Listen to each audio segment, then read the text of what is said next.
Ih, bohong. Aku hanya memikirkan satu peraturan penting. Kenapa kau lakukan hari ini kalau kau bisa melakukannya besok? Hahaha. Few moments later.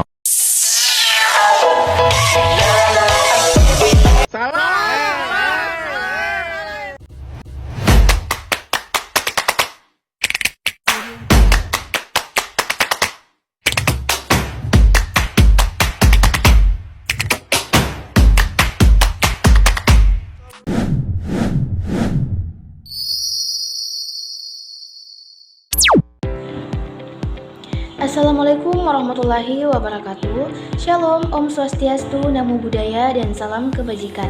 Perkenalkan, saya Dila Safira dengan NIM H02243111 dari Prodi Pendidikan Matematika kelas C 2024. Video ini dibuat untuk memenuhi tugas dari mata kuliah Bahasa Indonesia dengan dosen pengampu Ibu Yuni Lestari, SPD, MPD. Nah, di dalam video ini saya akan membahas mengenai hasil review dari artikel atau jurnal yang berjudul Eksplorasi Penggunaan ChatGPT dalam Penulisan Artikel Pendidikan Matematika yang diketahui penulisnya yaitu Edi Supriyadi. Nah, di dalam artikel ini yang berjudul Eksplorasi Penggunaan ChatGPT dalam Penulisan Artikel Pendidikan Matematika membahas mengenai potensi ChatGPT dalam membantu penulisan artikel di bidang pendidikan matematika. Penelitian ini merupakan studi deskriptif kualitatif yang mengevaluasi efektivitas ChatGPT dalam meningkatkan kualitas artikel tersebut, serta membahas keterbatasan terkait jumlah, sampel, dan sumber daya.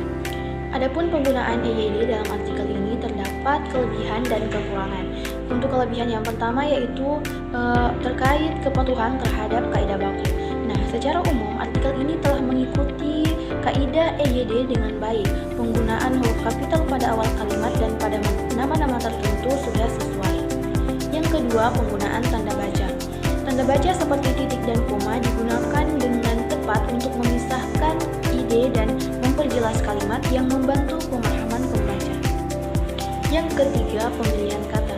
Nah, dalam artikel ini menggunakan istilah-istilah yang baku dan sesuai dengan konteks pendidikan sehingga memudahkan pembaca dalam memahami isi artikel. Selanjutnya, kurangnya penggunaan EYD dalam artikel ini. Yang pertama, konsistensi dalam istilah. Nah, ada beberapa istilah yang perlu diperjelas dan dijaga konsistensinya sepanjang artikel. Misalnya, penggunaan istilah ChatGPT harus konsisten tanpa variasi yang dapat membingungkan pembaca. Yang kedua, bahasa dan gaya penulisan. Meskipun bahasa yang digunakan secara umum baik, namun ada beberapa bagian yang memerlukan perbaikan untuk meningkatkan kejelasan dan kelancaran bacaan. Seperti penggunaan kalimat yang terlalu panjang dapat dipecah untuk meningkatkan keterbacaan. Yang ketiga, penyampaian ide. Nah, ada beberapa ide yang mungkin dapat disampaikan lebih ringkas dan jelas. Hal ini akan membantu pembaca yang tidak terbiasa dengan istilah-istilah teknis untuk lebih mudah memahami isi artikel. Nah, di dalam artikel ini terdapat beberapa poin yang menunjukkan keselarasan yang signifikan antara judul dan isi.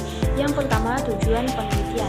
Nah, artikel ini menjelaskan dengan tujuan penelitian yang jelas, yaitu untuk mengeksplorasi penggunaan ChatGPT dalam penulisan artikel pendidikan matematika dan bagaimana teknologi ini dapat meningkatkan kualitas tulisan. Yang kedua, metode dan analisis. Nah, di dalam bagian metode, penulis menggambarkan pendekatan yang digunakan untuk mengumpulkan data dan menganalisis hasil yang relevan dengan judul yang fokus pada aplikasi praktis yaitu ChatGPT dalam penulisan. Yang ketiga, hasil dan pembahasan. Artikel ini menyajikan hasil yang menunjukkan dampak positif penggunaan ChatGPT dalam penulisan termasuk peningkatan kualitas dan efisiensi.